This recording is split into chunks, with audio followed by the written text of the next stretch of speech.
Past perfect tense. ठीक, इसको पढ़ रहे हैं हम पैसिव वॉइस। क्या पढ़ रहे हैं? Passive voice. हाँ हाँ आ रहे हैं, दोनों पे आएंगे, क्योंकि बिना एक्टिव को समझे पैसिव नहीं समझ सकते ना। जब तक आप एक्टिव को नहीं समझेंगे पैसिव समझ में नहीं आए। तो यहां जो है पास्ट परफेक्ट को जब आप एक्टिव वॉइस में लिखते हैं, अभी दोनों का फार्मूला आज मैं दूंगा कि दोनों में कैसे रहेगा। एक्टिव वॉइस में जो अफर्मेटिव का सेंटेंस होगा, अफर्मेटिव सेंटेंस, उसमें क्या होगा कि उसमें पहले होता है सब्जेक्ट, फिर होता है हैड, फिर होता है वर्ब थर्ड, फिर होता है नहीं, इसमें बाई नहीं आता, फिर इसमें होता है ऑब्जेक्ट, फिर होता है अदर्स। ठीक ना, ये सीधा सीधा वाला। ठीक है, समझ में आ रही कि नहीं? और एक इसमें जो बनता है वो बनता है बिफोर वाला वाक्य, जिसमें दो सेंटेंस हो जाते हैं। उसमें क्या होता है, तो पहले होता है सब्जेक्ट, फिर होता है हैड, फिर होता है वर्ब थर्ड, फिर होता है ऑब्जेक्ट, फिर होता है अदर्स। ठीक है, फिर यहीं पर ये बिफोर जो है कंजक्शन के रूप में आता है। किसके रूप में? कंजक्शन क्या होते हैं? The word which combines two words, two phrases, two clauses are called conjunction. यानी जोड़ने वाला शब्द, जो दो शब्दों को, दो उपवाक्यों को, दो वाक्यांशों को जो जोड़ता है उसी को कंजक्शन कहते हैं। इसका मतलब ये बिफोर क्या है? कंजक्शन के रूप में आया है, तो किसी न किसी को जोड़ेगा। जोड़ेगा किसको? यहां पर तो ये दो क्लॉज को जोड़ने आया है, यानी इसमें दो सेंटेंस होंगे।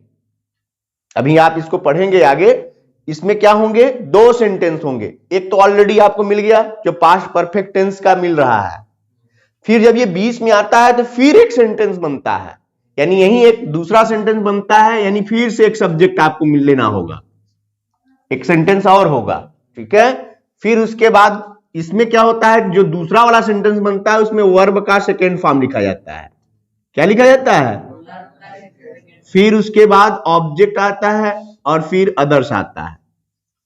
ठीक है, पहले हम एक्टिव वॉइस समझ रहे हैं, ध्यान से समझना। ये एक्टिव वॉइस चल रहा है, अभी पैसिव वॉइस की बात बाद में करेंगे।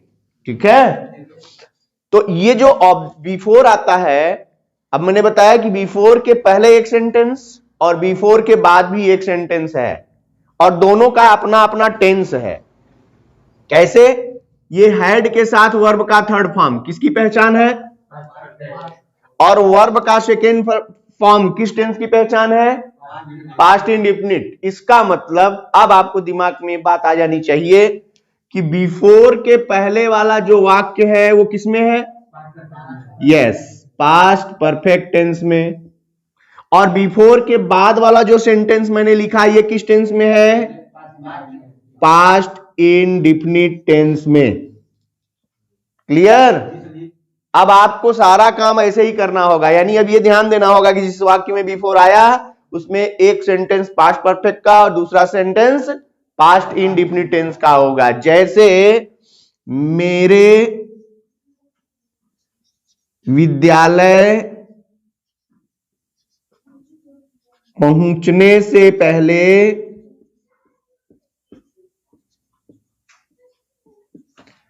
चपरासी घंटी बजा चुका था। है? अब देखिए इसमें ये जो पहले है यही है बिफोर, और ऐसे सेंटेंसेस जब आएंगे तो उसमें अब ये ध्यान देना होगा कि हमको एक सेंटेंस को पास्ट परफेक्ट में बनाना है और एक सेंटेंस को पास्ट इंडेफिनिट टेंस में। समस्या ये होगी कि कौन सा एक सेंटेंस इसके पहले होता है और एक सेंटेंस इसके बाद होता है। कौन से सेंटेंस को हम पास्ट परफेक्ट में बनाएं और कौन से सेंटेंस को पास्ट इन डिफिनिट टेंस में बनाएं। तो इसके लिए आप ध्यान दीजिए कि इसमें दो कार्य होते हैं। जब दो सेंटेंस होंगे तो दो कार्य होंगे। जैसे यहां एक कार्य है पहुंचने का और दूसरा कार्य है घंटी बजाने का। जो कार्य पहले पूर्ण हो रहा है वो पास्ट परफेक्ट टेंस में बनेगा। बताइए कौन सा कार्य पहले हुआ?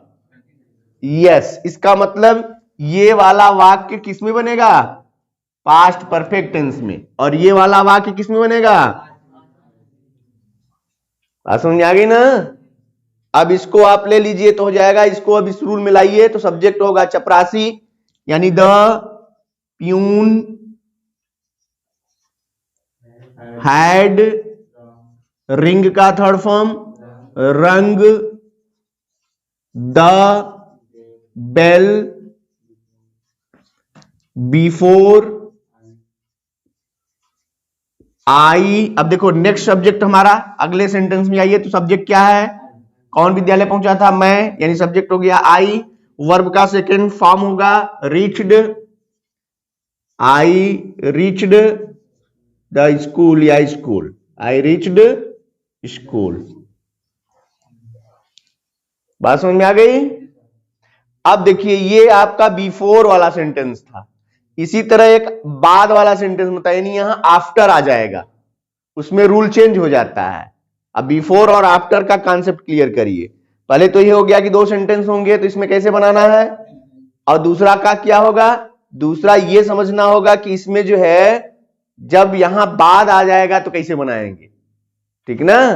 तो बाद वाला अब देखिए इसमें क्या है कि जब हम पास्ट परफेक्ट टेंस की बात करते हैं तो जब बिफोर आया था तो हमने कहा कि पहले आपको लिखना है पास्ट परफेक्ट टेंस, और बिफोर के बाद वाला जो सेंटेंस होगा वो होगा पास्ट इन डेफिनिट टेंस, ठीक है? और जब ये आफ्टर वाला सेंटेंस बनेगा, आफ्टर यानी बाद, आफ्टर का मतलब बाद। जब बाद वाला सेंटेंस यानी बाद आ गया तो इस आफ्टर के वाक्य में आपको ध्यान देना पड़ेगा कि पहले होगा पास्ट इंडिफिनिट, फिर बाद में होगा पास्ट परफेक्ट। यानी अब रूल बनेगा इसका कि पहले आप सब्जेक्ट लिखेंगे, फिर वर्ब का सेकेंड फॉर्म लिखेंगे, फिर ऑब्जेक्ट लिखेंगे, फिर अदर्स लिखेंगे। ये एक सेंटेंस हो गया आपका। फिर यहीं पर जोड़ेंगे जो कंजक्शन है आफ्टर, है कि नहीं? फिर इसके बाद क्या करेंगे? फिर नेक्स्ट सेकेंड सब्जेक्ट लेंगे, फिर हैड लेंगे क्योंकि अब पास्ट परफेक्ट में जाएगा, ठीक ना? फिर उसके बाद वर्ब का थर्ड फॉर्म, फिर उसके बाद ऑब्जेक्ट को लेंगे, फिर उसके बाद अदर्स को लेंगे। इतनी बात स्पष्ट हो गई? अब देखो इसमें अंतर क्या हो गया कि जब आफ्टर आया तो इसके पहले जो है ये पास्ट इंडिफिनिट टेंस का सेंटेंस बनेगा और ये पास्ट परफेक्ट टेंस। इसका उल्टा हो गया कि नहीं? हो गया। पास्ट परफेक्ट बाद में हो गया, पास्ट इंडिफिनिट पहले हो गया, हुआ ना? जैसे हम इसका एक सेंटेंस यहीं पर ले लेते हैं नीचे कि उसके बाजार जाने के बाद मैं कॉलेज गया था।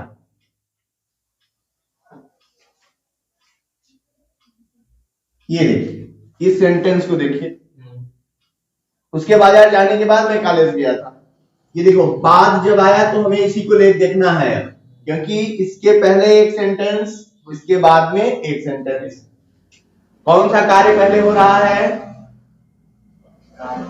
बाजार जाने का, कॉलेज जाने का? बाजार जाने का, यानी ये वाला सेंटेंस किसमें बनेगा? पास्ट परफेक्ट में, क्योंकि जो पहले पूर्ण होगा वो पास्ट परफेक्ट में बनेगा। उस पहले वाले सेंटेंस में इधर जो सेंटेंस था वो पहले पूर्ण हो रहा था, इसलिए वो पास्ट परफेक्ट टेंस में बना था। अब ये वाला सेंटेंस पहले पूर्ण हो रहा है, यानी इसको पास्ट परफेक्ट बनाना है। और ये देखो मैं कॉलेज गया था, ये कार्य बाद में हुआ, इसका मतलब ये पास्ट इन डिफिनिट टेंस में बनेगा। अब लिखते समय क्या करेंगे? तो लिखते समय आपको बताया गया कि पहले पास्ट इंडिफिनिट टेंस को ही लिखना है, फिर उसके बाद आफ्टर के बाद पास्ट परफेक्ट। यानी हमें ट्रांसलेशन के दौरान यही वाला सेंटेंस पहले बनाना है। वो पूरा क्या वो पूरा हो रहा है आगे का, कौन सा पूरा हो रहा है? पहले हो रहा है। तो उससे क्या मतलब है? तो इसीलिए तो बाद का प्रयोग कर देने से ये सेंटेंस उधर चला गया, अर्थ न बिगड़ने पाए, इसके लिए ये सेंटेंस को उधर भेजा गया।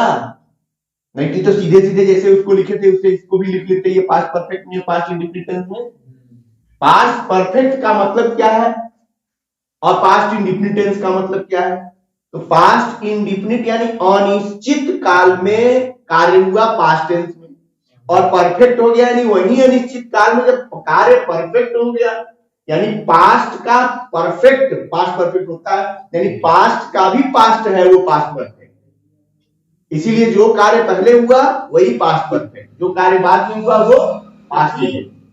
अब इसको देखो, तो इसमें जो है अब ट्रांसलेशन बनाएंगे तो क्या हो जाएगा? I went to college after, उसके बाद आ जाने के बाद तो he had gone to market. अब बात समझ में आ गई? यानी इसमें जो है ये जो पास्ट परफेक्ट टेंस है ये बाद में हो गया, ठीक है, बाद की बात हो रही थी इसलिए बाद में गया, अब पहले की बात हो रही थी तो पहले था। अंतर यही है उसमें, ध्यान देना इसमें। और ये पास्ट इंडेफिनिट टेंस का सेंटेंस पहले ही लिखेंगे क्योंकि ये वाला कार्य जो है पहले लिखना पड़ेगा हमको, पास्ट इंडेफिनिट टेंस पहले होगा। यही आफ्टर और बिफोर में आपको इतना समझना है कि आफ्टर वाले वाक्यों में जो कार्य बाद में हो रहा है उसको पहले बनाएंगे और पास्ट इंडेफिनिट टेंस में होगा, और बिफोर वाले वाक्य में जो कार्य पहले हो रहा है उसको पहले बनाएंगे और पास्ट परफेक्ट टेंस में बनाएंगे। दोनों में ही यही बात है कि जो कार्य पहले होगा वो पास्ट परफेक्ट टेंस में और जो कार्य बाद में होगा वो पास्ट इंडेफिनिट टेंस में। केवल लिखते समय अंतर यह है कि बिफोर वाले में पहले पास्ट परफेक्ट और आफ्टर वाले में पहले पास्ट इंडेफिनिट टेंस को लिखा जाता है। इतनी बात आपको ध्यान देनी है, यही कॉन्सेप्ट है जो गड़बड़ होता है, समझ में नहीं आता।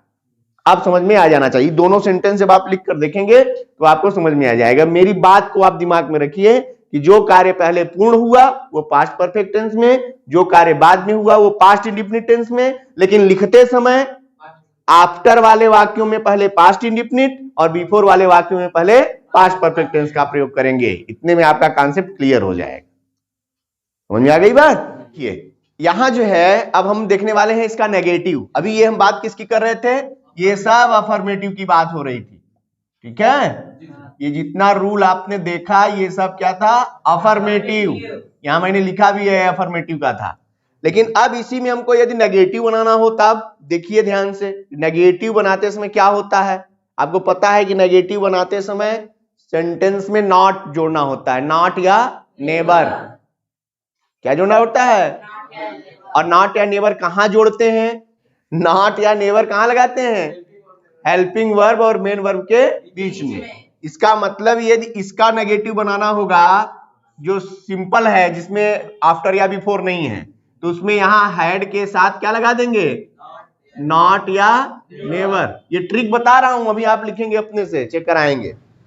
बिफोर वाले वाक्य में क्या होगा? तो इसमें देखो नेगेटिव किसका बनाते हैं पता है?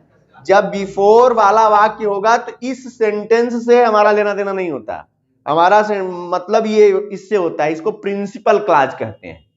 क्या कहते हैं? प्रधान उपवाक्य। तो जो प्रधान उपवाक्य होता है उसी में सारा खेल करना है, यानी ये प्रधान उपवाक्य है, इसी में नॉट या नेवर का प्रयोग करना है। अच्छा, इसमें भी नॉट या नेवर लगाना होगा तो यही बात यहां लिख देंगे, सीधा सीधा हो जाएगा। लेकिन यहां वाले में समझना है, आज नहीं इसी में, क्योंकि प्रिंसिपल यही होगा, वो सबऑर्डिनेट हो गया, प्रिंसिपल यही है जो पहले रहेगा। इसका मतलब इसका नेगेटिव बनाते समय अब सावधानी बरतनी पड़ेगी। किसका नेगेटिव बनेगा? पास्ट इंडेफिनिट टेंस का नेगेटिव। और पास्ट इंडेफिनिट टेंस का नेगेटिव क्या होता है? डीड के साथ नॉट प्लस वर्ब का फर्स्ट फॉर्म हो जाएगा यहां पे, ये इतनी बात याद रहनी होगी।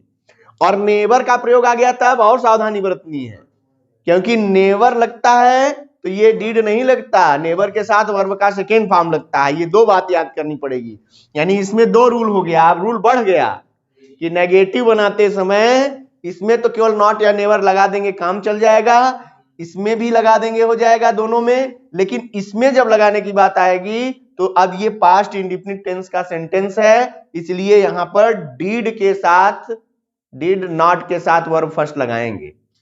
बात समझ में आ रही कि नहीं आ रही है? और नेवर का प्रयोग करना होगा तो नेवर के साथ वर्ब का सेकेंड फॉर्म लगाएंगे। इसी तरह इंट्रोगेटिव भी देखिए मेरे साथ। तो इंट्रोगेटिव सेंटेंस में हेल्पिंग वर्ब वाले जो वाक्य होते हैं नहीं होते हैं, तो हेल्पिंग वर्ब वाला जो वाक्य होगा वो क्या होगा? पहले आ जाएगा हेल्पिंग वर्ब, फिर सब्जेक्ट, फिर हेड, वर्ब का third form object plus others. इसमें भी वही बात होगी, हेल्पिंग वर्ब यानी हेड पहले हो जाएगा, subject verb third plus object plus others. इसमें आएंगे तो फिर फंसेंगे, क्योंकि अब यहां की हेल्पिंग वर्ब लेनी है, वहां का हेड तो लिखा मिल गया था। यहां आएंगे तो पास्ट इंडिफिनिट टेंस यानी डिड पहले हो जाएगा, did plus subject plus verb का फर्स्ट फॉर्म, फिर ऑब्जेक्ट, फिर अदर्स। उधर से मतलब नहीं, वो शेष जुड़ते जाएंगे। बस इसी में हमको सब ध्यान देना है। ये अब पूरा का पूरा ये जो सेंटेंस क्लास मिला हमको, अब इसके साथ जब भी नेगेटिव बनाएंगे तो किसके अनुसार? पास्ट इंडिफिनिट टेंस के अनुसार। इंट्रोगेटिव बनाएंगे तो पास्ट इंडिफिनिट के अनुसार। क्वेश्चन वाला हो या हु वाला वाक्य हो, सारा रूल अब इस पे लग जाएगा पास्ट इंडिफिनिट टेंस का। इसीलिए इसमें सावधानी बरतनी पड़ेगी, ठीक ना? और इसमें तो आपको डायरेक्ट लगाना है, हेड का प्रयोग करना है, ये क्लियर हो जाएगा। तो इनका पूरा रूल पहले आप लिखिए, किसका? अब इसका नेगेटिव भी बनाइए, इंट्रोगेटिव बनाइए। इंट्रोगेटिव में तीन तरह के, एक हेल्पिंग वर्ब वाले, दूसरा क्वेश्चन वर्ड वाले, तीसरा हु वाले। लिख के दिखाइए अभी हमको। हाँ नहीं, वो तो उसमें आएगा पैसिव वॉइस में, अभी एक्टिव वॉइस क्लियर करिए।